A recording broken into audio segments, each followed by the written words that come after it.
Hi, in this mini video, we're going to be talking about the RFDBDESM function, which is similar to the RFDBDES function, but it's got a little extra here, the M. So here's the layout for the function.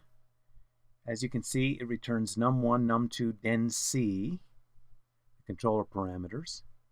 It also, but you need to pass it all of these guys, so it requires more information. sysc, that's the LTI object, which again could include a time delay. sysm, that's the continuous time LTI object for the tracking model. sysr is the LTI object for the reference signal. So notice before, when we assumed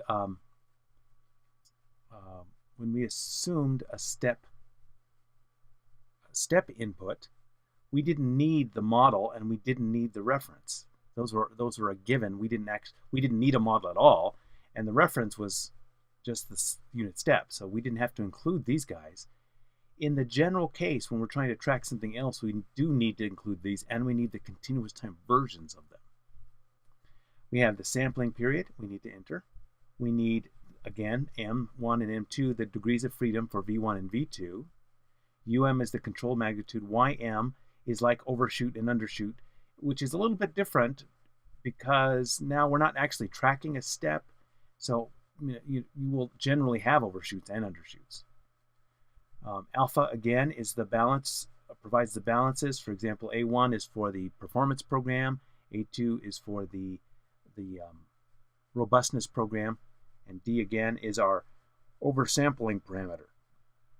So let's look at an example of how we would use this function. So there's a lot more stuff going on here. All right, so here's our plant. It has a time delay, and in this case, it's stable. We're going to consider the nominal plant, this. So notice in this case, again, we have the same poles. Our gains are different, and our time delays are different. Okay, so that's the plant we're working with. So again, we're assuming we're going to work with knowledge of the actual plant. In general, obviously, you will not have knowledge of the actual plant. If you knew what the actual plant was, then that would be your nominal plant. Okay, but so the nominal plant, for example, may have been obtained by system identification or some other means, and so that's how we got the nominal plant. In this case, we're going to try to track the reference signal 1 plus sine of t. So it's basically a unit step and a sinusoid. Okay, so the Laplace transform of that is given by this expression. Again, we're going to try to minimize, in this case, we're giving more attention to the control energy than to the error energy. Overshoot less than 10%, maximum control magnitude less than or equal to 5, and we're going to weight more the uncertainty with respect to noise than with the uncertainty. So in this case, we're actually, instead of making this 50-50, we're going to do it 80-20 in terms of the weightings. So that's just the particular thing we're going to work with. And how would you know in general how to choose these values? Well, again, because we have developed a tool, you can actually play around with these values, and maybe you'll find that 50-50 is actually it gives generally better performance or results. So, okay, so here's our system that we're entering. So here it is, sysc. We're giving it the time delay. Here's our reference signal. Here's our model that we're working with. So notice in this case, we're not canceling anything. So theoretically, we actually could cancel those poles. In this case, we're not canceling anything.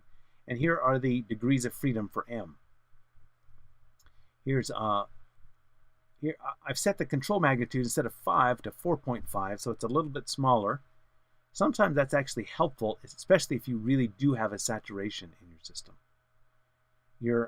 So in this case, I'm not really paying a whole lot of attention to overshoot and undershoot. Here are the alpha values, d is equal to 1, and so we enter it into the command RFDBDESM. Here we enter in the numerator, the actual denominator, the actual time delay. Okay, these parameters are used in the Simulink model that we will be using. And here's our noise power, 10 to the minus 3.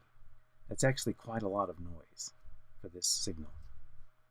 So here's the Simulink model that we use. The subsystem here includes our actual systems. That includes the numerator, denominator, and time delay.